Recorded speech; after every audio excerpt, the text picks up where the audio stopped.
इथे जर बघताना तिथे मी इलास्टिक लावले फ्रंटला आणि ही इलास्टिक मी कशा प्रकारे स्टिच करते माझी जी पद्धत आहे ते बघा. हा प्रिन्स कट स्टिच केलं होतं. याच्यामध्ये जे ब्लाऊज ठेवायचं असते काढून तर ते कटिंग करायचे. तर हा जे ब्लाऊज आहे हे कपडे तर काल टोटल पैशाचा पैसा तर या कुर्तीचे मी घेतले 300 रुपये कारण की हा बिना अस्तरचा होता आणि त्याच्यात डिझाईन पण होती म्हणून 300 रुपये त्याची शिलाई आणि त्या ब्लाऊजचे घेतले 300. आता जो मी कटिंग करणार आहे तो 3 piece princess cut blouse cutting करणार आहे तर हा आणि त्याला जो टक्स वाढवणार आहे तो 1.25 इंच वाढवणार आहे. त्यामुळे नागमाव पासून सेट देण्यासाठी 5.5 ते 6 इंचावरती हे घेत असते. मग डिझाईन दिलेली आहे.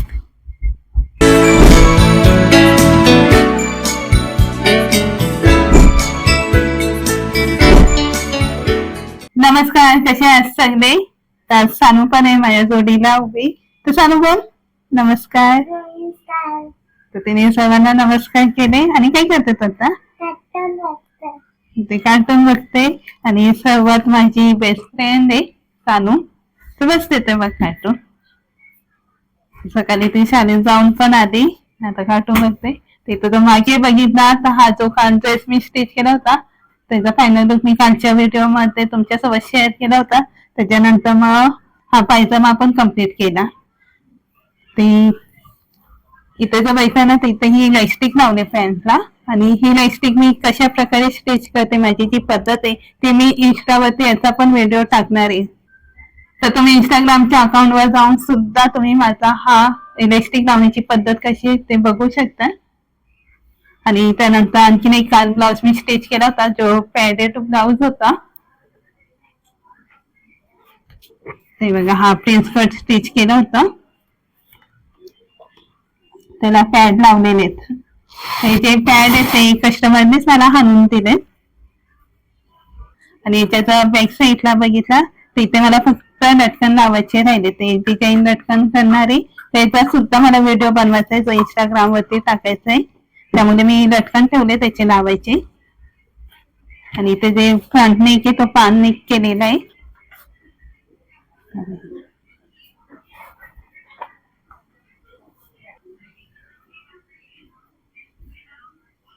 तर जसं काल मी म्हणते होते का याच्यामध्ये जे ब्लाऊज ठेवत असते काढून तर ते कटिंग करायचे. तर हा जे ब्लाऊज आहे हे 3 piece princess cut blouse cutting करायचे आणि आजच कटिंग करून ते स्टिच पण करणार आहे.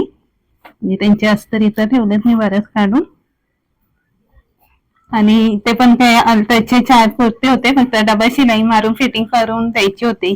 तर ते 4 कुर्ते होते आणि याची जी शिलाई घेतलेत सर्वांचे मिळून 150 रुपये घेतलेत आणि ते काही साडे ते करायचे.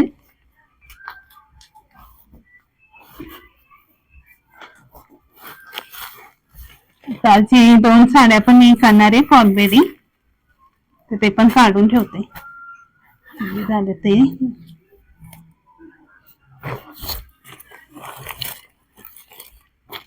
अल्टरचे जे काही कपडे येतात ना तर ते लगेच अल्टर करून मी ठेवून देत असते. त्यांना जास्त दिवस नाही लावत. जर आज आले तर दुसऱ्या दिवशी लगेच संध्याकाळपर्यंत देऊन टाकते. तर मी सर्वात आधी ब्लाऊज कटिंग करून घेते.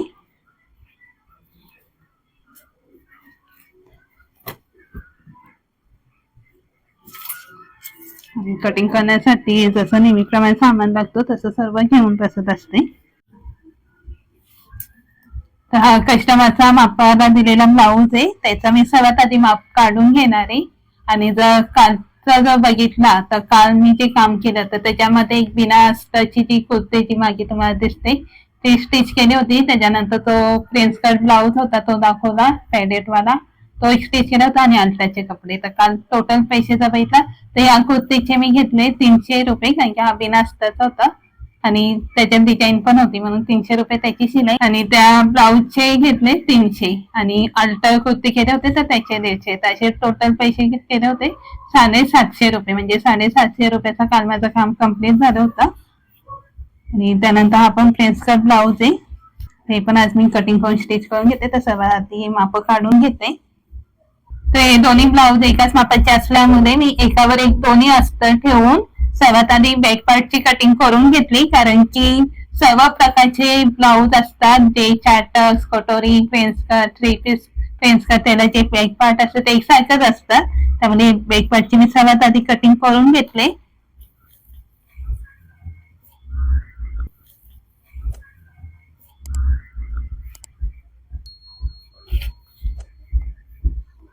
आता जो मी कटिंग करणार आहे तो 3 piece princess cut blouse cutting करणार आहे, तर हा जो बॅक पार्ट आहे तो ठेवून पुन्हा याचं जे बॉर्डर आहे ते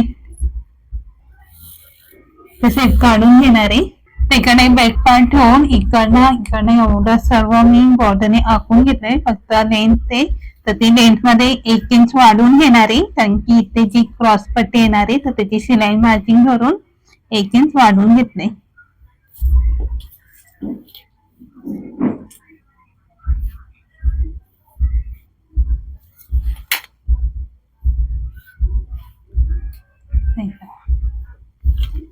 आता इथे जी हुक आणि आयपट्टी येते त्याच्यासाठी पण 1/2 इंच वाढवून घेते.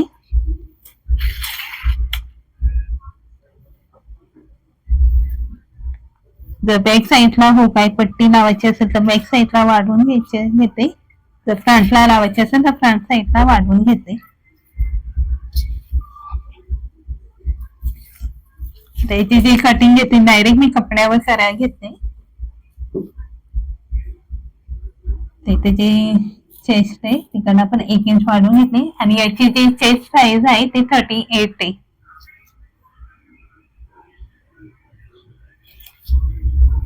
आणि त्यानंतर इथं हे जे माप आहे ते एकदा चेक करून घेते. तर शोल्डर घेतलेला 5.5, आर्महोल घेतलं होतं 6.5, त्यानंतर पुन्हा इथे शोल्डर 5.5.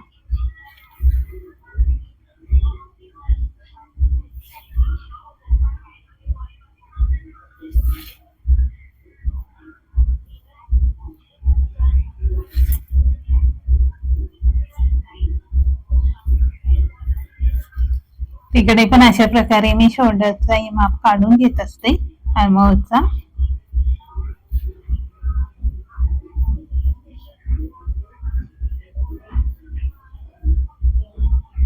ते अशा पद्धतीने मी पाठला पण आर्महोल या पद्धतीने काढून घेत असते.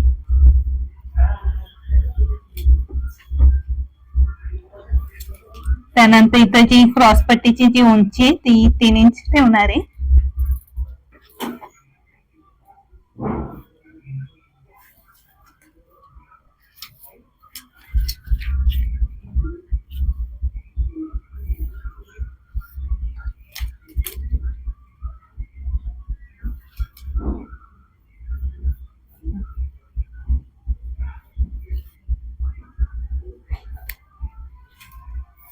आणि इकडनं जो टक्स वाढवणार आहे तो 1.25 इंच वाढवणार आहे, त्यामुळे इथे 1.25 इंच वाढवून घेते जिथे क्रॉस पट्टी येते तिकडनं.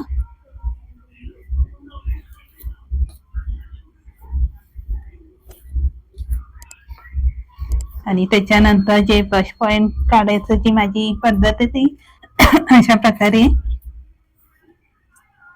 इथे जे आपण टक्स घेतो ना 4 इंचाचा तर ते 4.5 इंचावर घेत असते. मग शोल्डर पासून ते टक्स पर्यंत जे माप येते ते माझं ब्रश पॉइंट मी घेत असते. तर 10.5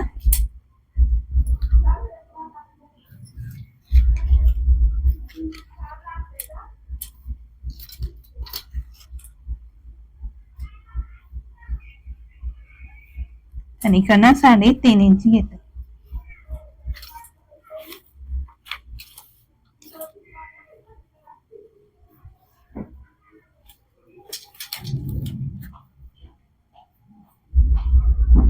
तिकडनं 1.25 इंच वाढवले होते, तिकडनं पण 1.25 इंचावरच घेणार आहे.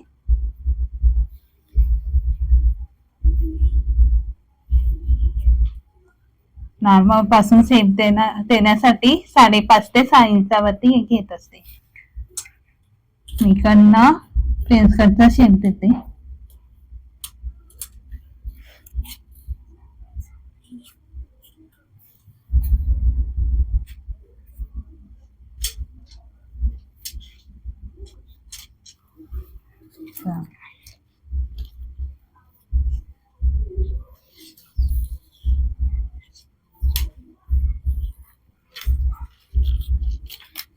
ते डायरेक्ट कपड्यावरती कटिंग करण्याची माझी 3 पीस प्रिन्सेस ब्लाउज कटिंगची पद्धत आहे, जी डायरेक्ट कपड्यावर करत असते.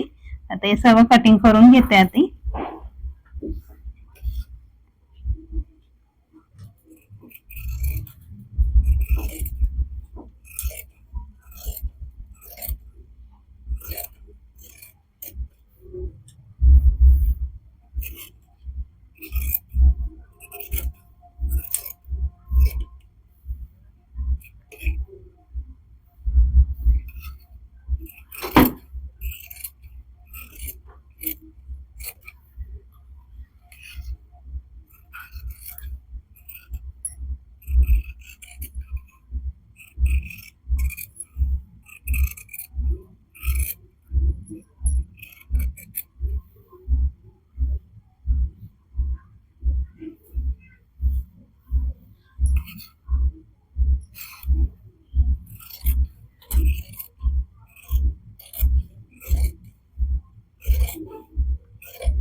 आता ही जी क्रॉस पट्टी ही कटिंग करून घेते.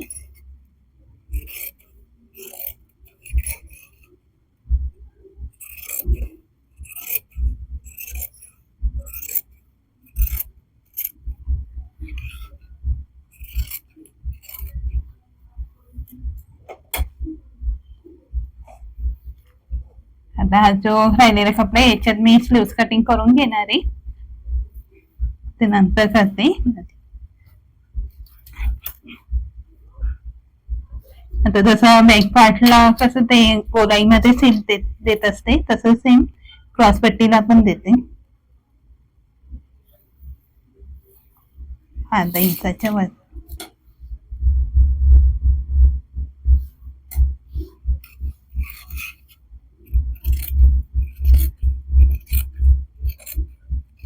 ते पाव इंचाने असं कटिंग केले.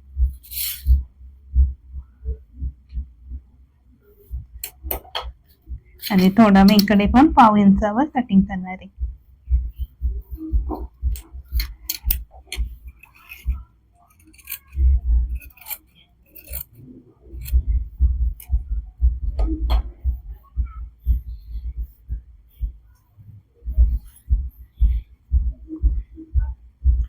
अशी जी माझी पद्धत आहे 3 piece princess cut blouse cutting करण्याची, ती तुमच्यासोबत शेअर केली. तर तुम्हाला कशी वाटली ते कमेंट्स करून सांगा.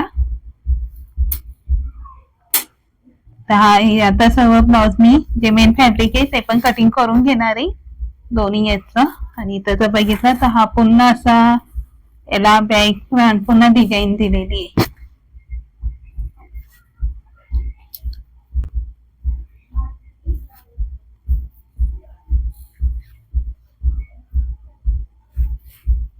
आणि बघा ही फ्रंटला अशी डिझाईन दिली, तर याच्यातच सर्व ते पीस ठेवून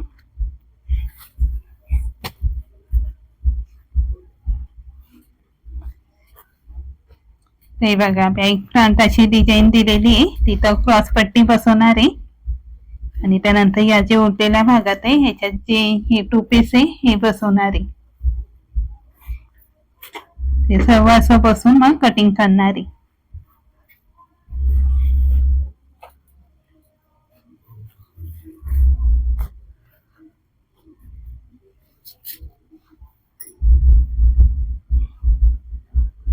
आणि हे सगळं कटिंग करून झाल्यानंतर त्या 2 साड्या काढल्यात, त्या पण मग फॉल बिल्डिंग करायचे. त्या झाल्यावरती हे शिवायला बसणार आहे, कारण की एकदा शिवायला बसल्यावरती सगळं शिलाईचं काम करणार आहे. आणि आता हा जो माझा ब्लॉगचा व्हिडिओ आहे तो इथपर्यंतच आहे. आणि ही जी माझी कटिंगची पद्धत तुम्हाला कशी वाटली कमेंट करून सांगा. व्हिडिओ आवडला असेल तर लाईक करा, जे नवीन असेल तर चॅनलला सबस्क्राईब करा, बेल आयकॉन वरती क्लिक करा. आणि उद्याच्या व्हिडिओ मध्ये आणखीन काही बरेच ब्लाऊज आहेत, तर ते उद्या मग सकाळी उठल्यावरती मग तसं चेक करून मग त्यानुसार ते ब्लाऊज कोणते कोणते शिवायचे डेट वाईज ते काढणार आहे. आणि मग भेटूया उद्याच्या व्हिडिओमध्ये. तोपर्यंत तुमची काळजी घ्या, आनंदात राहा. Bye bye.